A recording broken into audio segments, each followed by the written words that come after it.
Hello guys, welcome back to my YouTube channel yes chem study a way of success. मैं हूं आपका educator Shivam Mishra. आपका स्वागत करते हैं आपके अपने YouTube channel yes chem study पर। और यहां पे लेके आए क्लास 12 बायोलॉजी का बहुत इंपॉर्टेंट क्वेश्चन जो कि आपके यूपी बोर्ड एग्जाम के लिए है। और स्पेशल यूपी बोर्ड एग्जाम की जो क्लासेस हैं वो आपको दी जा रही हैं। और आप अपने यूपी बोर्ड की तैयारी सबसे बेहतरीन तरीके से आप अपने इस YouTube channel yes chem study के माध्यम से कर सकते हैं। तो सबसे पहला यहाँ पे ऑब्जेक्टिव प्रश्न है। प्रश्न क्या है? प्रभाविता एवं पृथक्करण के नियमों का प्रतिपादन किसने किया था? जो प्रभाविता है और पृथक्करण के नियमों का प्रतिपादन किसने किया था? तो यहाँ पे चार ऑप्शन मिलेंगे प्यारे बच्चों। डार्विन ने किया था, या लैमार्क ने किया था, या डी ब्रिज ने किया था, या फिर मेंडल ने किया था। तो प्रभाविता एवं पृथक्करण के नियमों का प्रतिपादन किसने किया था? ठीक है, तो यहाँ पे प्यारे बच्चों आपको सीधा बता देना है कि प्रभाविता एवं पृथक्करण के नियमों का जो प्रतिपादन करने वाले वैज्ञानिक थे वो थे मेंडल। किसने किया था? मेंडल ने किया था। तो मेंडल ने क्या किया था? प्रभाविता एवं पृथक्करण नियमों का प्रतिपादन। तो प्रभाविता एवं पृथक्करण के नियमों का प्रतिपादन किसने किया था? तो आपको सीधा बता देना है कि मेंडल ने प्रभाविता एवं पृथक्करण के नियमों का प्रतिपादन करने वाले वैज्ञानिक हैं। तो प्रभाविता के नियम का प्रभाविता एवं पृथक्करण के नियमों का प्रतिपादन करने वाले वैज्ञानिक कौन कौन से हैं? तो सीधा बता देना है मेंडल हैं। ठीक है, अगला प्रश्न है। प्रश्न क्या है? किस कारण से वर्णांधता का विकास होता है? ऐसा क्या कारण है जो कि वर्णांधता का विकास होता है? अधिक सूरापान से, अनुवांशिकी से, विटामिन ए की कमी से, या अति सक्रिय एंड्रिनल से। तो किस कारण से वर्णांधता का विकास होता है? तो वर्णांधता का जो विकास होता है वो होता है अनुवांशिकी से होता है। अनुवांशिकी से क्या होता है प्यारे बच्चों? वर्णांधता का विकास। तो सीधा बता देना है कि वर्णांधता का विकास किस कारण से होता है? तो अनुवांशिकी से। किससे?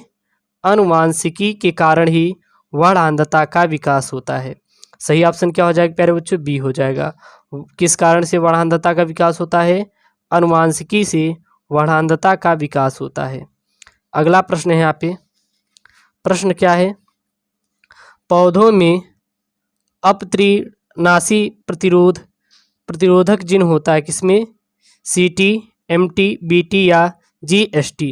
तो पौधों में अपत्रिनाशी प्रतिरोधक जो जीन होता है वह आपका GST में होता है। किसमें होता है प्यारे बच्चों? GST में। GST में क्या होता है आपका? पौधों में अपत्रिनाशी प्रतिरोधक जीन होता है। क्लियर हुआ? अगला प्रश्न यहाँ पे। प्रश्न क्या है?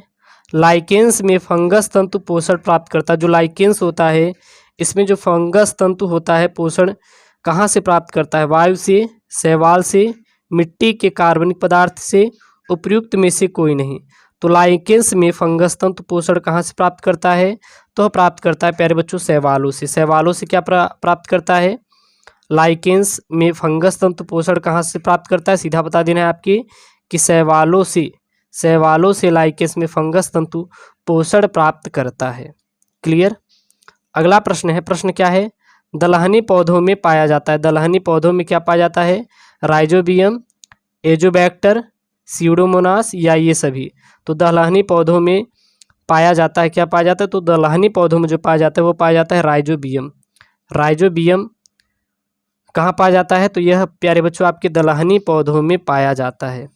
इसके बाद आपका आता है अति लघुत्तरीय प्रश्न। क्या आता है आपका? अति लघुत्तरीय प्रश्न। तो पहला प्रश्न क्या है? मरूदभिद पौधों में कांटे किसका रूपांतरण है? जो मरूदभिद पौधे होते हैं उसमें जो कांटे होती हैं यह किसका रूपांतरण होते हैं? तो मरूदभिद पौधों में जो कांटे पत्तियों का रूपांतरण होते हैं। जो मरूदभिद पौधे होते हैं इसमें जो कांटे किसका रूपांतरण होते हैं? तो जो कांटे होते हैं यह प्यारे बच्चों आपके मरूदभिद पौधों में जो कांटे पत्तियों का रूपांतरण होते हैं। किसका रूपांतरण होते हैं? तो पत्तियों का रूपांतरण आपके होते हैं। अगला प्रश्न यहाँ पे।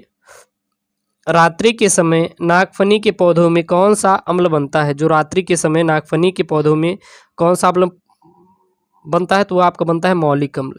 क्या बनता है प्यारे बच्चों? मौलिक अम्ल बनता है। तो रात्रि के समय नागफनी के पौधों में कौन सा अम्ल बनता है? मौलिक अम्ल बनता है। ठीक है, तो रात्रि के समय नागफनी के पौधों में कौन सा अम्ल बनता है? मौलिक अम्ल जो होता है यह रात्रि के समय नागफनी के पौधों में बनता है। अगला प्रश्न यहाँ पे, किन्हीं दो ब्रह्मोस्मी प्राणी का नाम लिखिए तो कौन कौन से हैं? एक छिपकली है, दूसरा मेढक है। छिपकली और दूसरा क्या, मेढक जो है यह हमारे दो ब्रह्मोस्मी प्राणी के नाम है। ठीक है, क्लियर। चलिए अगला प्रश्न है प्यारे बच्चों, यहाँ पे बहुत इंपॉर्टेंट है, जो कि आपके यूपी बोर्ड एग्जाम के स्पेशल बनाए गए हैं। तो यह सब प्यारे बच्चों यूपी बोर्ड एग्जाम में आएंगे तो आपको अच्छे से करके आना है। प्रश्न क्या है? अपूर्ण प्रभाविता तथा सहप्रभाविता में जिन रूपों में दृश्य रूपों का अनुपात बताइए। तो अपूर्ण प्रभाविता तथा सहप्रभाविता में जिन रूपों में दृश्य रूपों का अनुपात क्या होता है? तो अपूर्ण प्रभाविता तथा सहप्रभाविता दोनों में ही जिन रूपों में एवं दृश्य रूपों में 1:2:1 का अनुपात होता है। तो अपूर्ण प्रभाविता तथा सहप्रभाविता दोनों में ही जिन रूपों में एवं दृश्य रूपों में 1:2:1 का अनुपात होता है। क्लियर। अब यहाँ पे आता है प्यारे बच्चों लघु उत्तरीय प्रश्न। जी हाँ, लघु उत्तरीय प्रश्न जो कि आपके काफ़ी मोस्ट इंपॉर्टेंट प्रश्न है आपके यूपी बोर्ड एग्जाम के लिए। तो ये सब प्यारे बच्चों अगर यूपी बोर्ड एग्जाम दे रहे हैं तो आप इन सभी को आपको अच्छे से तैयार करके जाना है, क्योंकि इससे बाहर आपके यूपी बोर्ड एग्जाम प्यारे बच्चों एक भी आपका आने वाला नहीं है। ठीक है ना। तो अब की बार यूपी में 95% पार आपको लेके आना है। प्रश्न क्या है? डीऑक्सीराइबोस शर्करा क्या है? इस शर्करा की अणु संरचना बनाइए। यानी जो डीऑक्सीराइबोस शर्करा होती यह क्या होती है और इस शर्करा की अणु संरचना क्या है?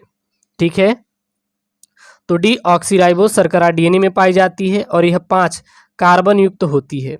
डीऑक्सीराइबोस शर्करा में डीऑक्सीराइबोस शर्करा डीएनए में पाई जाती है और यह कितने 5 कार्बन युक्त होती है। इसका 5वां कार्बन परमाणु वलय से बाहर होता है। इसका जो 5वां कार्बन परमाणु होता है यह क्या होता है? वलय से बाहर होता है।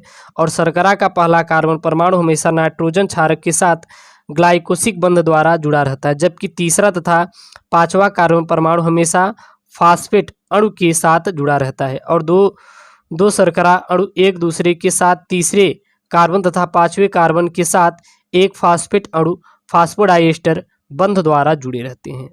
क्लियर। तो यह बहुत इंपॉर्टेंट है, आपको मैंने पढ़ाया है, तो जाके अगले चैप्टर से इसको आप पढ़ लीजिएगा। आपको कोई भी कहीं से कमी आए तो आप कमेंट कीजिए। ठीक है। अगला है यहाँ पे देर उत्तरी प्रश्न। जी हाँ, बहुत इंपॉर्टेंट देर उत्तरी प्रश्न। प्रश्न क्या है? डीएनए अणु की संरचना में चारग्राफ के नियमों की महत्ता को स्पष्ट कीजिए। यानी जो डीएनए अणु की संरचना है इसमें 4 ग्राफ के नियमों की महत्ता आपको, यानी जो महत्व है उसको क्या करना है? स्पष्ट करना है।